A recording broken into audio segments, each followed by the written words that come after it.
Ladies and gentlemen, welcome to Meet You. Welcome to the pod with the most, for the most, by gamers, for gamers, from us to you, and from you to us. My name's Dart Sultan, and with me as always is my boy, my main man, Robbie. How are you guys? Thanks so much for being here. You've been watching the Olympics? Give it up to Raygun!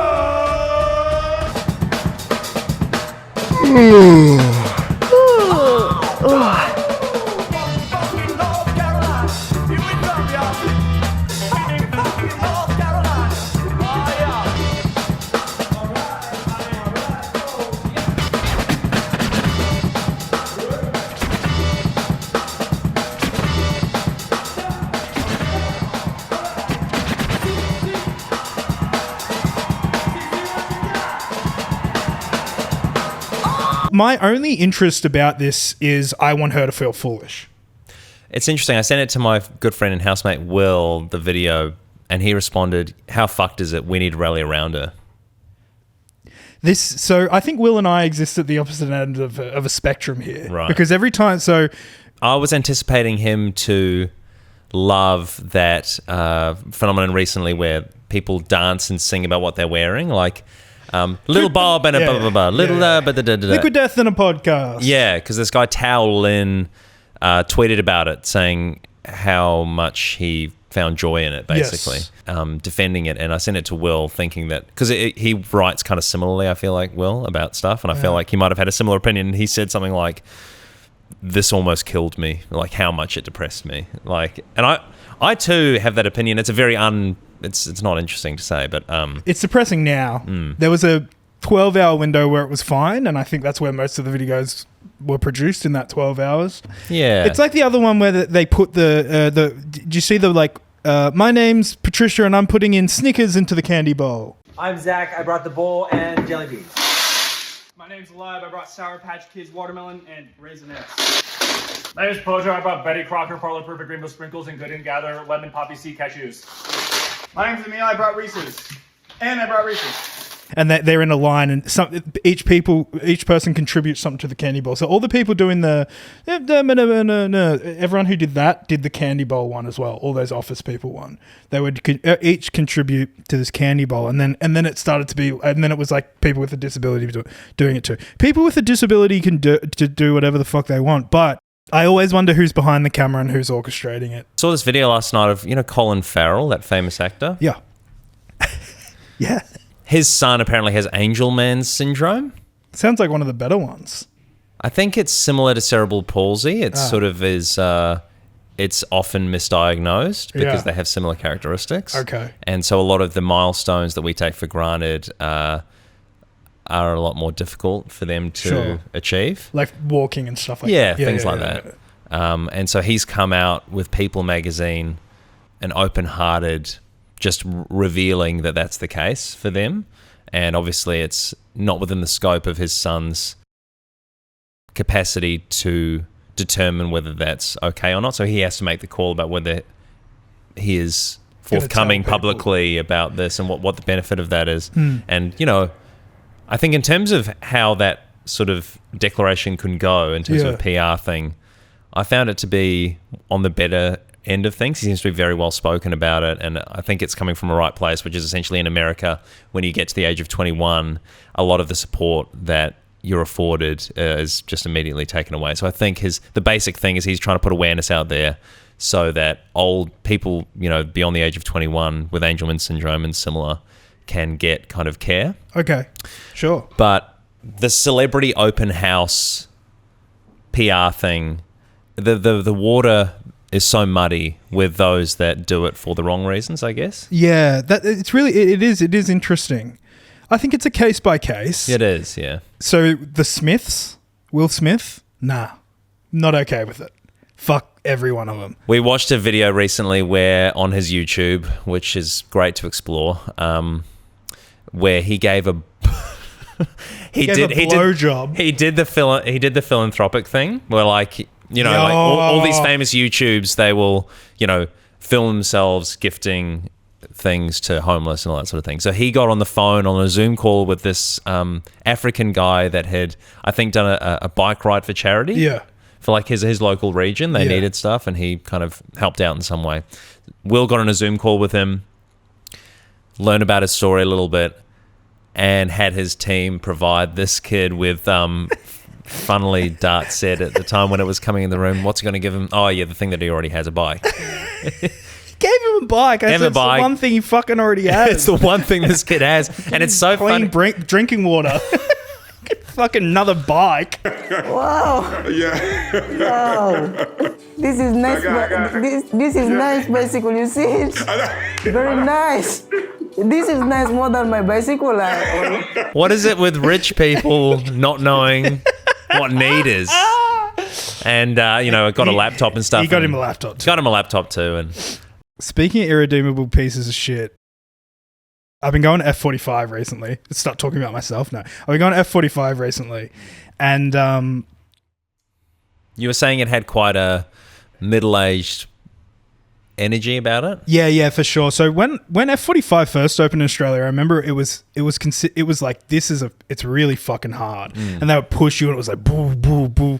They must have had a few lawsuits since then because it's chilled right down. I'm loving it. I'm really enjoying it. But it is like a bit of an older crowd, like, like middle-aged women to older women, and then a couple of like husbands dragged along, and then me.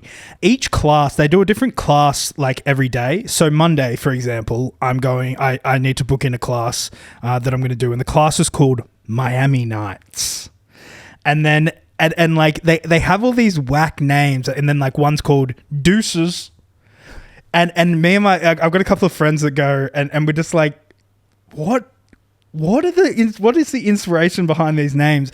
And apparently we found out that the Miami Nights, and the reason it's called this and a few of the other names, is because Mark Wahlberg owns a massive stake in F45 and recently did this big promotion where, and like, he's from Miami, I guess, or whatever else. And I'm just like, fucking Mark Wahlberg. And yeah, I look at, when I'm at F45, they got the fucking screens up and it's showing all these montages and it's Mark Wahlberg getting a sweat on at F45. Man, fuck Mark Wahlberg. That Big dude time. is the biggest tool in the fucking world. Hey, this episode, thumbs up to Colin Farrell. Yeah, thumbs down to Mark Wahlberg. We actually are keen, though, to try, I think it's his brother's business, Wahlburger. We do want to try Wahlburger, We're going to and try we will. Wahlburger, and we're going to try Spanions kebabs as well. And So yeah, that'll be on the socials. Welcome to meet you. Follow us on there to see us eat some celebrity food.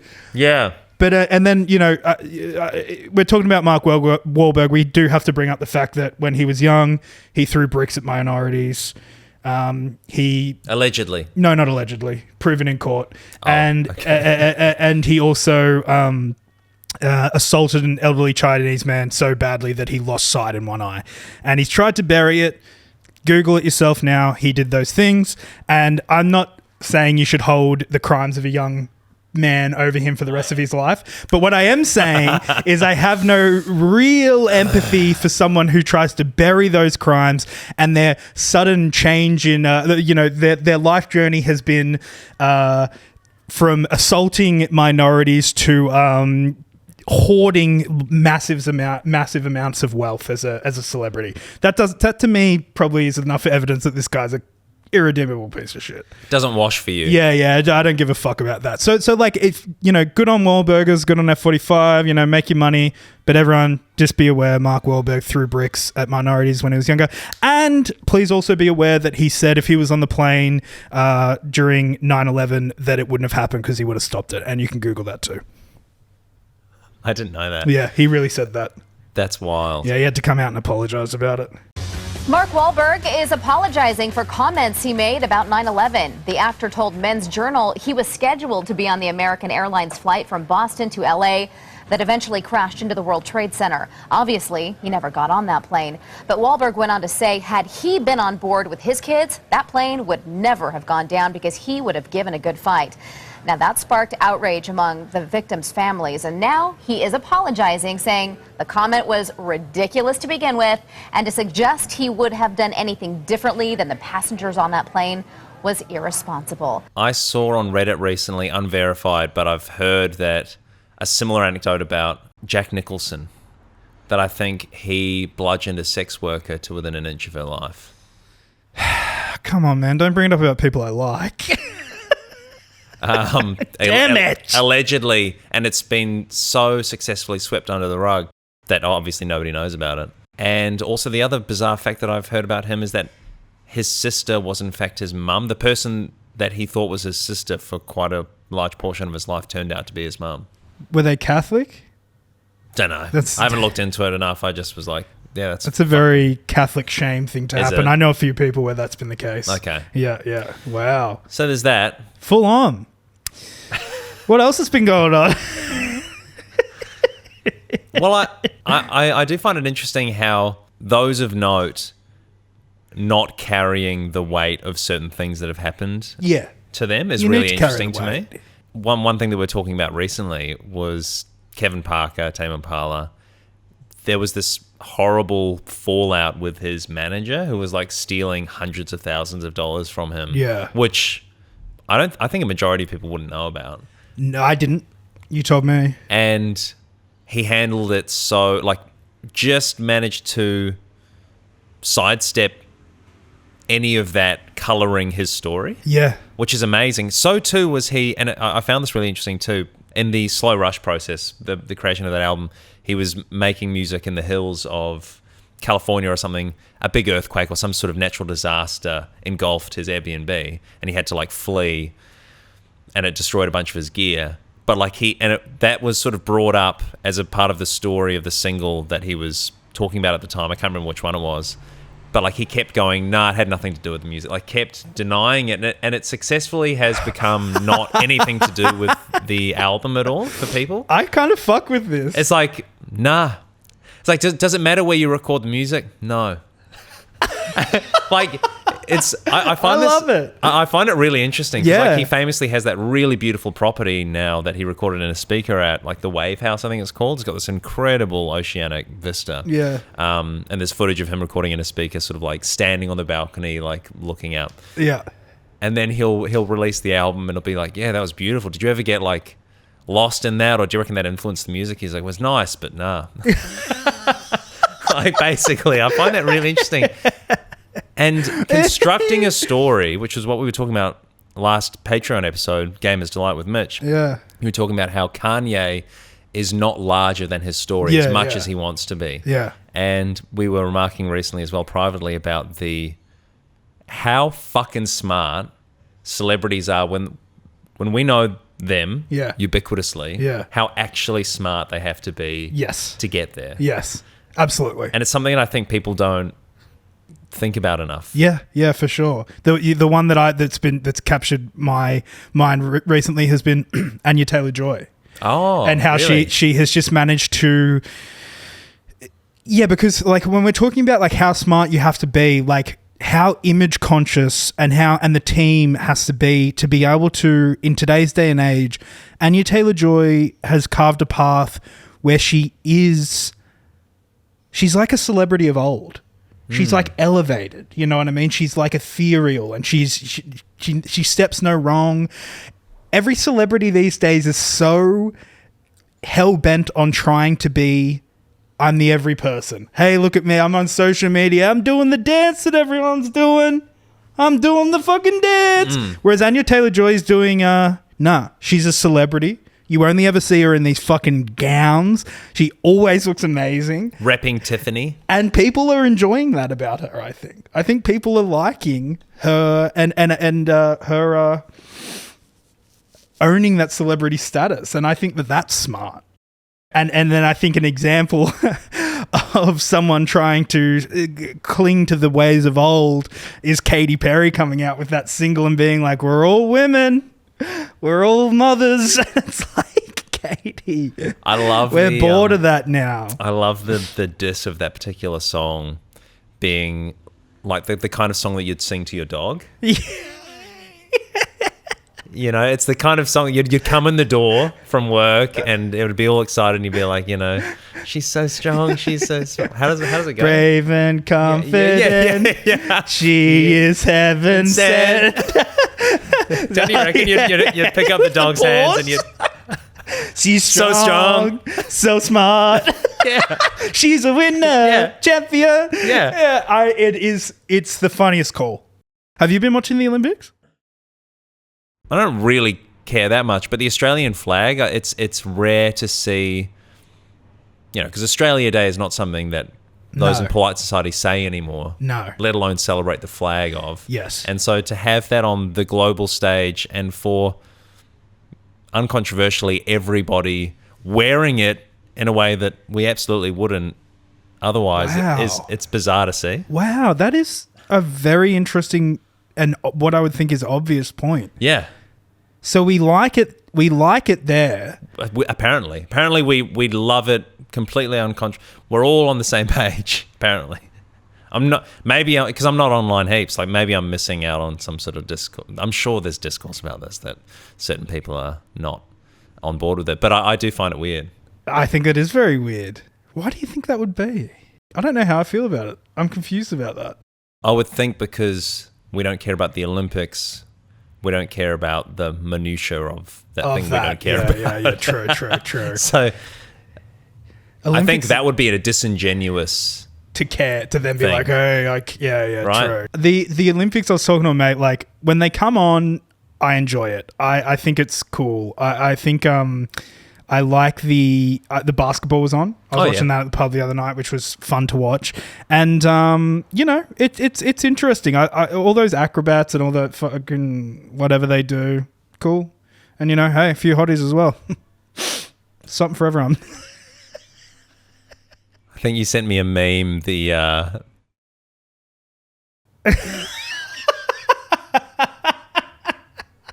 so it's a guy sitting, I guess, with great focus, well dressed, green screen behind him, and the caption is "Just waiting for the women's volleyball match between Brazil and the Dominican Republic." #Olympics, and it's posted by West African man. I love it. He looks really poised and professional. Yeah. Something that I have been seeing about the Olympics that's just been getting shoved down my fucking throat. Yeah. Snoop Dogg is earning $750,000 a day for reporting on the Olympics. With who? I think he's like live streaming, and it's just like all these clips of Snoop Dogg like looking stoned and being like, and it's like, it's always about how he's making $750,000 a day covering the Olympics. That's the story. That has been the biggest story so far since this breakdancing thing. What's his coverage like? I don't know. I haven't checked it out. Like, it's just like, do we still care about that? Like, do we still champion the funny stoner for making a ludicrous amount of money doing something that they have no fucking expertise? Speaking of celebrities that are able to sidestep cringier parts of their story. Yeah. Snoop Dogg. Snoop Dogg has to be the president. Nearly the president. Yeah. Nearly the president. I mean, truly. Yeah. Full gangbanger.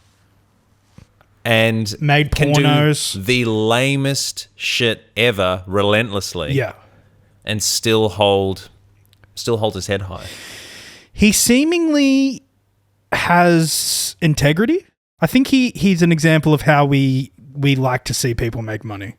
Right. With lightheartedly, not taking yourselves too seriously, but also being steezy at the same time and smoking weed. Fair enough. You could. Speaking of artists, I feel like it's time for our irrelevant artist update. Yep, We've made a commitment to every episode kind of touch on an irrelevant artist of our choosing. Yeah. At the moment, we're really keeping tabs on Wet Leg. We are, which is hard because they haven't posted on Instagram since they won the Grammy last year.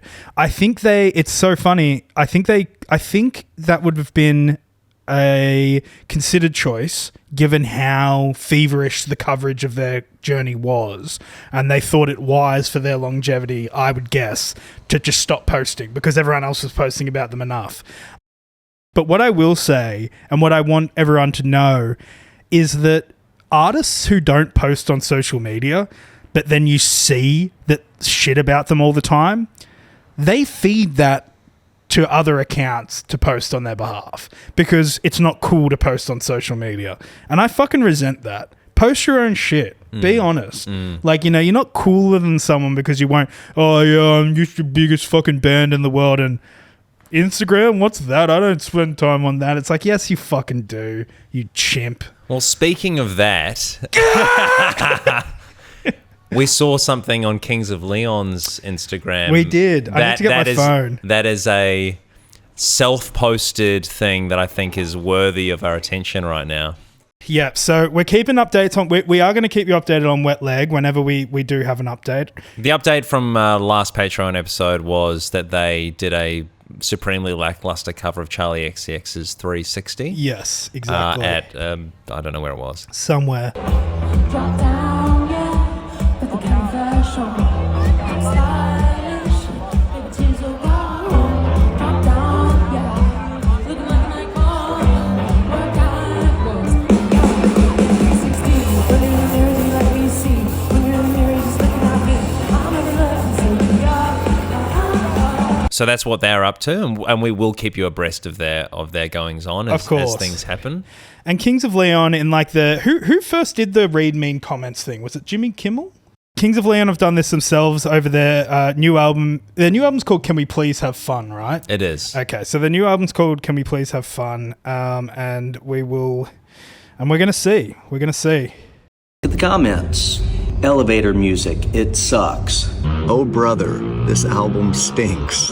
Okay, Georgia Beans, thanks for the input. Bad album, just one or two good songs. There's at least 3, maybe 4. Pretty boring, IMO. That stands for in my opinion. And it is just your opinion, because it's not that boring. My dad told me. This guy comes from the terrible lyric tradition of piling up random non sequiturs and cryptic personal references as if they might actually add up to something if you sing them loud enough. Wow, that's a lot of words. Thanks, Neil. The band has gone soft. Jared, your secret's out, buddy. Waited 3 years just for Kings of Leon to drop an absolute stinker. 3 years, yeah, that is a long time. You won't have to wait a full 3 years for the next big stinker.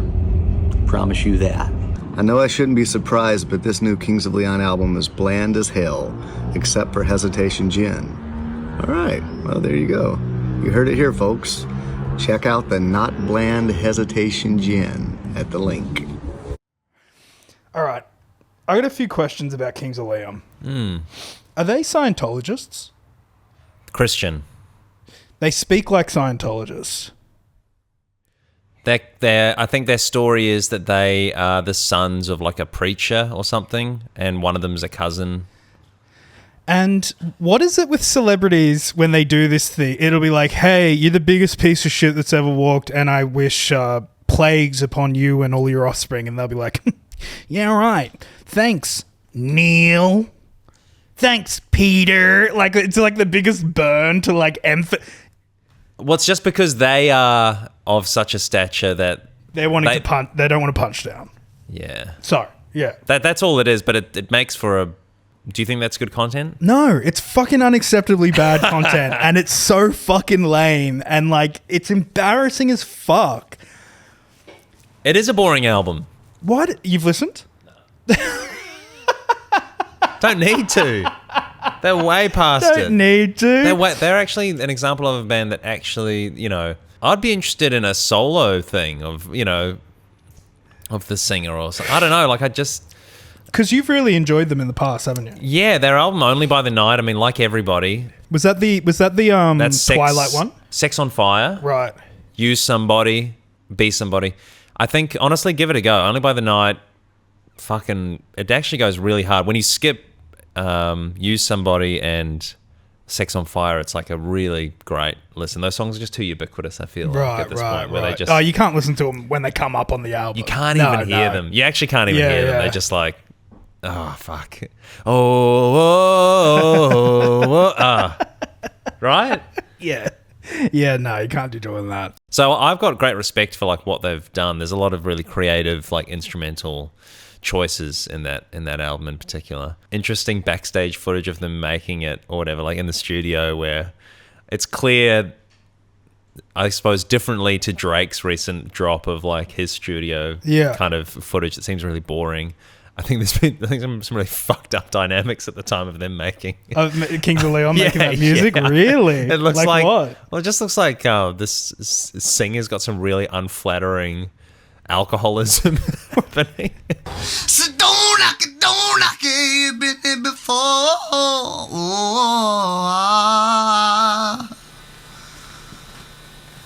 I don't have the pattern down that well at this point. How's it feeling to you? Want to hear back, see where you're at? No, that means you don't like it. What's that? That means you don't like it, huh? Oh, I'm asking you how it feels to you. Yeah, but that means you don't like it, right? Like it? All You her. don't love it? Is that what you're asking me? I think you're crossing the line. That's what I think. Huh? I think we should do it tomorrow. I guess the rollout of that album had a bunch of like studio stuff associated with it. The last song on the album, which is like something to do with like I'm alone in the desert or something. Apparently the lyric was made up on the spot, supposedly, and it's like he was talking about how fucking affecting it was to just rip out "Jesus Don't Love Me," and like he was just like it just fucking floored us all that I was able to that I said that, you know. He's got trauma mouth, the singer. And what I mean by that is, like, he'll be like you can tell that, like, he's got a mouth that spat some hate before. Like, he's got, you see people, he's got a Sith mouth. He has the mouth of a Sith. And if you're watching this on YouTube, welcome to meet you on YouTube, you would have seen in that clip what I mean. He kind of looks like he looks like Penguin out of the Batman or something like that. He's like weird. He looks like he's been huffing nitros or some shit. It's like all the color of his lips is gone. I want to smack him too. Do you want to Sith lightning him? We're out the other night and Robbie was Sith lightning. Well, you brought it up a few like recently. It's like I don't think anybody's talking nearly enough about the Sith lightning. Is it the Emperor? I don't know. The Emperor. So the Emperor, like, you know, when he kind of does a little like the hand cock thing. Yeah. The effeminate hand cock, but it's got deathly lightning associated, and it's somehow does it hurt them as well? It's like a Death Eater thing or something. It feels good. We were doing that at Robbie's Bucks the other night. We went out just for like dinner and just some really casual drinks afterwards, and it was really funny on the walk to the car after that.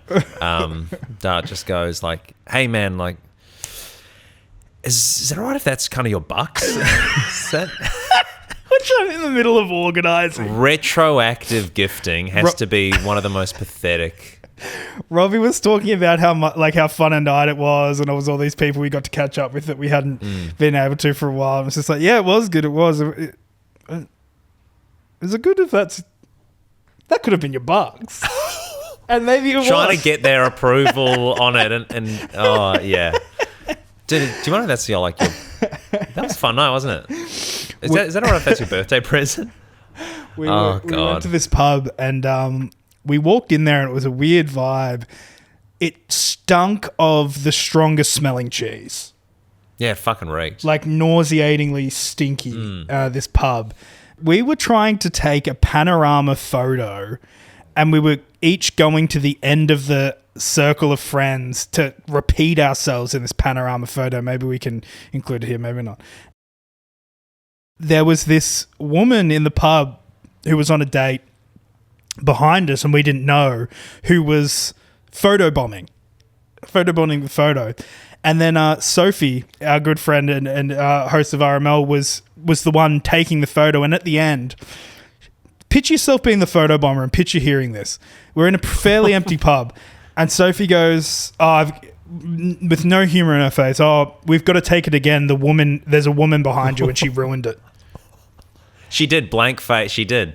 And we looked behind us at the photo bomber. You know, the photo, she couldn't look at us. She was horrified at Sophie made her feel so naked with that, and I loved it. Same. It was such a scathe, because I think if you're going to do a prank, I've done pranks, we've all done pranks, you also need to be ready to wear the, maybe someone not liking the prank, and I thought it was very funny. Really well handled, to not arc up or there's no malice or anger, it's just bald-faced. Bored. Yeah, Boredom. Sorry, guys, we've got to do the photo again. There's a grown woman behind you that ruined it. And she was older than us. And she was there late on a weeknight. Yeah, having an affair. So what happened after that was really something for the history books. I mean, not only was it my bucks. Well, it could have been. It could have been. Yeah. Dropped a friend off. And I'm currently borrowing good friend Mitch's car, who was there. Dropped him at his accommodation. Off home, 5-minute drive. Pulled over at a Broadway intersection in Sydney, a big intersection. This obnoxious policeman made us pull over like right at the bus stop, so we were in the way of people. It was embarrassing.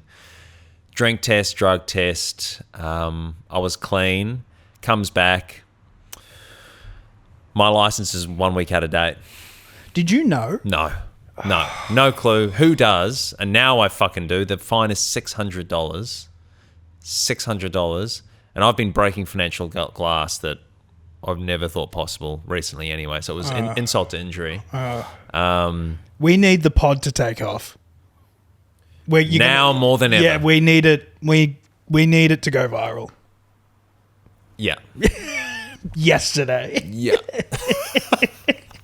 If this doesn't get more than 200 views, I think I might do something bad. Yeah. Well, Robbie has had such a bad week, of which this was not, of which this was a cherry on top, that Robbie, when Robbie's had a tough week or is tired, he goes to a little joint called Pastries. And what do you get yourself at Pastries? I love Pastries. I don't know what they are. Some sort of European pastry delicacy. They're just pastries filled with cheese, or they can be sweet or savory. And they're beautiful. I particularly love at the Pastries Cafe in Sydney.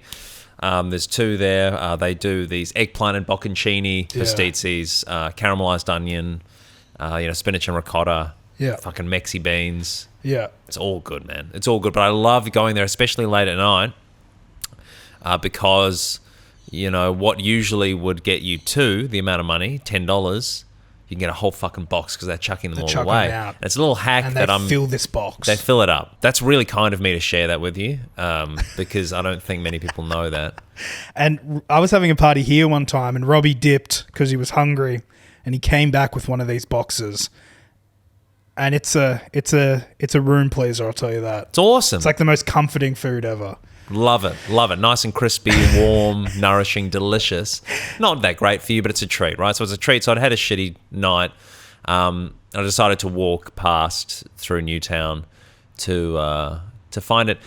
And they were shutting up shop. They were completely sold out. And I was really... it was sort of the solace that it was my guiding light for the night. Yeah, that you were going to get Pastries. For $10. Yeah. Because I'm in a bad financial place. I was like, $10, I'll get heaps of stuff that I love. Great. Yeah. Walk past. Sorry, mate. They're cleaning up. They're like, all sold out. And I hesitated for a moment. I was like, really? There's nothing. And she's like, yep, sorry, just busy. I was like, I don't know if this reminds me of when you were at the hospital. Yeah. And I really sort of put on a bit of a show that I was going to be quite upset just in case there was more. So I really amped up my sullen exit. I was slow to turn around. And I was walking home, and I just had these intrusive thoughts of like, what would it be like if that was the thing that caused me to commit suicide? We were talking recently about Limmy, amazing Scottish comedian. He does these streams, and he was talking about if he was going to a podcast, he'd want to talk about interesting things. One of which, for him, would be when did you last want to commit suicide, and how did you want to do it? Yeah. And he likes that because, you know, he thinks it's important to talk about these things rather than letting them fester. Yeah, of course, And so I just want to give some of that context to this as well, that it wasn't an actual thing. It was like a thought experiment. Of how such a little denial of pleasure was like could have been the final straw if you were you were that person. Like, imagine what would that be like. And I was talking with Tristan about it last night, actually, and we were laughing about it. And we were like, would it be the case that leaving, would you then commit suicide as soon as possible? Or would you just resolve that was the case, that now you were going to end your life and you'd start making plans for that to be the case? Yeah. It's how a would good it happen? question. And I came to the... If in the hypothetical that I was thinking about, I think it was the second one. Yeah. Where I would have just resolved. The resolved was like, better start figuring it out. Yeah. What did you get other food? No. Did you go home and make that meal that you sent me a photo of? Correct. Okay. Jeez. Maybe I'll include a photo of that. Yeah, that'll be here. That's. So what is it? That was a Robbie's alternative to suicide. What was it? It was. I've looked at it 3 times and I can't figure it out. It was beef. It was beef and roast vegetables and a heaping helping of Kewpie mayonnaise. That's funny. That's great. My house is away in Japan at the moment, and I'm alone. But I haven't because you've been in town, and also like I have to really give shout outs that the other night when I got pulled over by the cops and, you know, fined $600, and I couldn't so boring, but I couldn't renew my license on the app because I need to do an eye test apparently, because I think I'm over 30 now, so I need to. So you had to leave the car. I had to leave the car there, and so Dart supremely kindly Ubered himself to the car and drove it to my house, and then Ubered himself home because otherwise I was going to get a parking fine. And Will as well, huge shouts out, came and picked me up in the middle of the night. And yeah, I've just been showered with the most unbelievable kindness from close friends in my darkest hours. No recently, worries, that's fine. But I think it's important for everyone to know that I've had the opposite week to you, basically. Right. And while Robbie's been having these terrible trials and tribulations, I treated myself to a high-class escort and sex worker that I'd booked months ago. Sure. And, you know, if you'd like to hear about that, I guess we'll talk about that. Well, I mean, I'm not sure how much is interesting to talk about, but No. but you had a nice time. I had a nice time. I booked. It's something I wanted to experience. It was $800. Should we shout out the website? Nah. Okay. It was $800. Really? All right. Fuck them. It was $800, and fuck the website, not fuck the sex workers.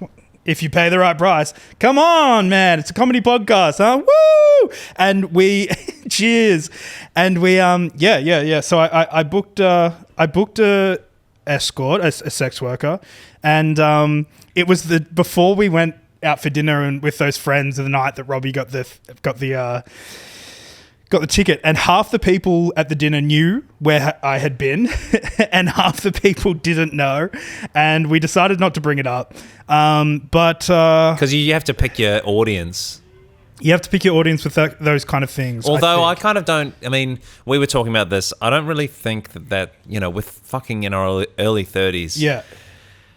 Surely we're in a societal place where sex work is real work. Yeah, and, of course. You know, real money is real money, and you can choose however the fuck you want to. I'm going to be really vulnerable with you guys, actually. I'm going to right now be really vulnerable with you guys. I think it is funny, but I'm not going to... I don't want to take the easy path and be like, ooh, like, that's part of it. Like, you know, the kind of boyish, toxic, like, duty part of it. But it's actually a little different. This year is the first year in my life since I've been an adult where I have put relationships and dating on a real back burner, and I've been focusing on myself in not only like trying to be better, but also when I'm down, I'm also focusing on myself. I'm just like, it's all been about me this year, basically, and Robbie a bit, but mostly me. And I've moved away from my friends and family for the most part, and it's just left me vulnerable to experiencing loneliness for the first time in a long time. I actually thought I was not able to experience loneliness because I had so many great friends and family that I just remember thinking at one stage, I don't get lonely, blah, blah, blah. But I realized that that's actually not true, because living by myself here in Sydney, I have been really lonely, and I have been, as cringy as it is, and this is what I meant when I said I was going to be vulnerable, I have been wanting for touch.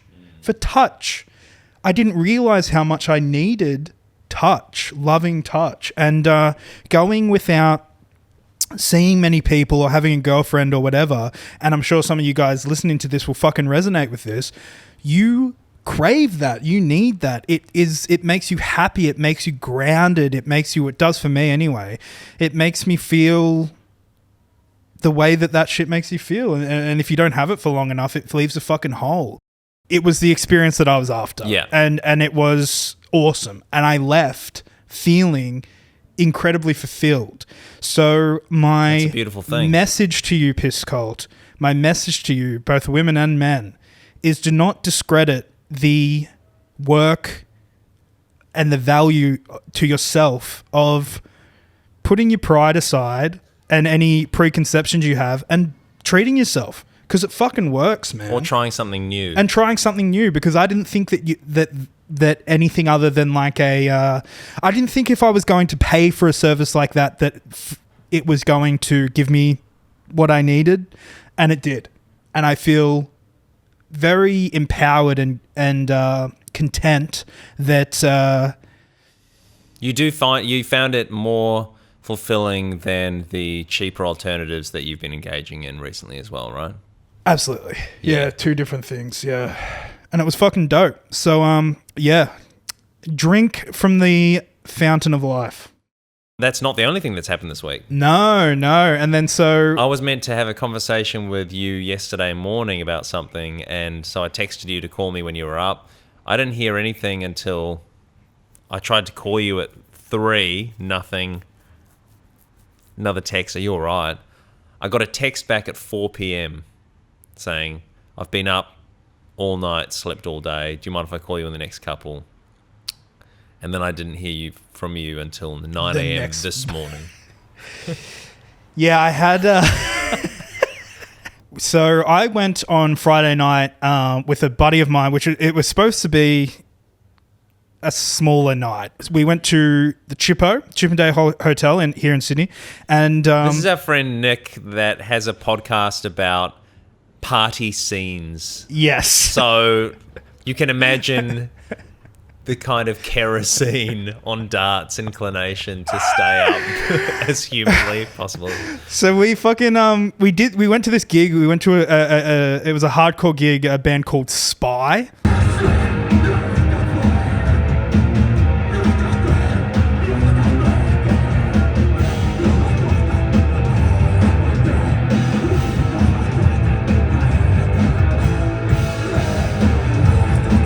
I have to say, it looked fucking average as. It was fucking sick. The footage looked bad. When I watched it, and I was lonely as, when I saw the footage, I was like... At least I'm not there. Yep. Well, I liked it. Good. And that's all that matters. Yeah. And I had this interesting experience there. I bought a shirt. I was at the merch tent. I was the merch table, and the singer of Spy was the one selling the clothes. There was this young person there that was drunk, and while I was buying my shirt, he was to the left of me, and I saw him stealing a shirt off the table. And I was looking at him, and he looked at me, and I said... And he put it back on the table. What a piece of shit. Yeah. I hate that. Gets worse. Oh. This kid that did that was part of so they were underage. And they had messaged the singer of Spy on Instagram saying, we're at the door, we're all drunk, we want to watch the band, could you let us in? So the band let them in for free, and then as a thank you to the band, he's trying to fucking steal his merch, which is why I stopped him. But the gig was dope, but I was feeling a little bit anxious, and I don't often feel anxious these days. I was feeling a little bit anxious at the gig, and I think that's what's beautiful about my friendship with Nick. Nick's new to town as well, and he's been here for a little bit longer than me, but Nick is the type of dude who lives. This dude lives life, man. He explores, he tries new things. He is just I tend to be more of a homebody, and he's just constantly fucking doing shit. I felt a bit anxious, and I told him that, and he actually said that he felt the same, that we felt a little bit like tourists, and the Chippo's a real like locals only type like feel. So I said, should we go to the bar and let's do a few shots. Let's do a few shots, lubricate things. So we went to the bar, I ordered us 2 shots each of Jaeger. They gave us Jaeger coffee. So it was like Jaeger and coffee. So we do those shots. We watch a band, we come back up, and Nick's like, should we do some more shots? I was like, let's do some more shots. So we do some more shots. We met this girl who introduced us to a bunch of other people. We were drinking with them. And then at one point, Nick just leans over to me and he goes, and he's like, you've got a fucking choice to make. The night can end after the gig and we can go home, or we go to fucking sun up. We go to sun up. And I said, cheers to the sun. Wow. Drink. And then from there, we went back to Nick's. We did a bunch of mushrooms. We came to here, to my place, and we watched a movie. We watched, so this was in the middle of the night, we watched The Adventures of Mark Twain, which is this really tripped out 80s. What is it with you getting on psychedelics and needing a TV in front of you immediately? It's so It was crazy his to me. idea. Was it? Welcome to the mysterious stranger. Hello, Who are you? an angel. We caught an Uber into the city and we got on a ferry and we went on a ferry through the harbour, and we watched the sunrise over the harbour bridge and the Opera House. Then we got off at the Opera House. We got a coffee at Gigi's and just had a moment at the Opera House. We were there for like an hour, just like not talking and just like sitting and drinking our coffee and chilling. Then we got back on the ferry and we went to this. Do you know the place that I went to? I posted a photo of it. Don't know. It's I'm not like sure. I'm going to take you there. It's this beautiful. It's like an Asian breakfast place, and it's on the water in Kirribilli. Oh yeah, right. Yeah, and it's apparently quite infamous. Truffle mushroom eggs Benedict. Wow. And a side of waffle fries because we hadn't eaten for like 12 hours, and we just sat there. And Nick and I we had been silent for hours at this point, basically, and we were just like completely depleted. We had spent ourselves. Yeah. And so we just sat there. We ate as people kind of like came in for the morning because we were obviously there when it opened. Then we split an Uber back. Didn't even say goodbye to each other. He just got out. Like he waved outside the window. I waved. And then caught the Uber here, kicked off my shoes and just went pff, and I slept for 26 hours. Yeah, it's wild. It's wild. I was a bit nervous about you. Yes. I did. I knew that you would be nervous. But that was the night. So it was great, man. It was awesome. It was not something that you can do a lot, I don't think, but we really took it to the max. And sometimes you got to do it, man. Sometimes you got to take it to the fucking limit. I know. It seems to be something that you do most weekends. No. It's just the difference here is you were on a ferry rather than at your desk. Yes, true. Yeah, that is true.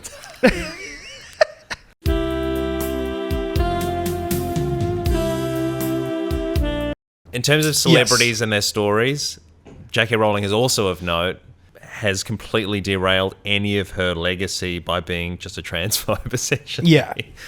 It's really bizarre and quite funny to see that being the only way in which she engages with the world is through that lens. Yeah.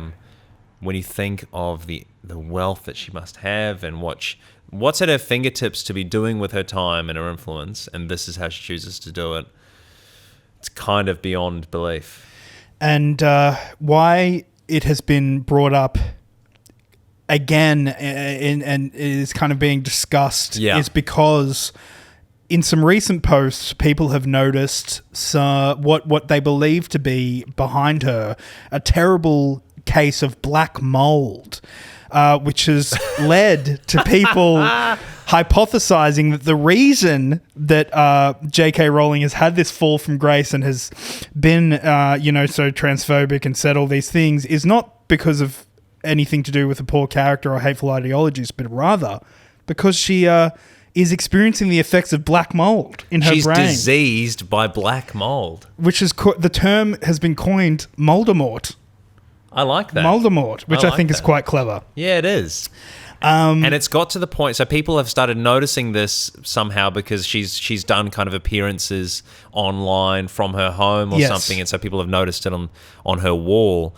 And it's got to a point where Dart noticed the other night that the update is that she's uploaded a profile picture on Twitter where her background is blurred. It's all blurred. So that people can't talk and look at it anymore. Which I find really, really funny. What an interesting way to navigate that being talked about. Not to just have to do it in the room, but to blur it. It just makes it it's so obvious. It's so stupid and so funny. But I think, look, I'm not an expert on what's been going on, but I think it has since been realized that it isn't black mold. Oh.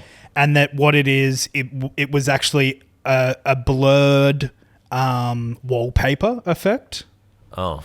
So, but what I think the biggest story about this and what's really funny is how people will think that it's more realistic that J.K. Rowling has had this full political ideology occur from the effects of black mold, and not just that she is a transphobe. And I think that what it people. Because people are like, why does she not just relax? Why does she not just this? Why does she not this, that? And it's like, it's so obvious to me, though, as well, because it's like, because that's not what powerful people do. Powerful people don't relinquish power. They grasp for more. They grasp to maintain. They grasp for influence. And that's what she's doing. She's not going to relax.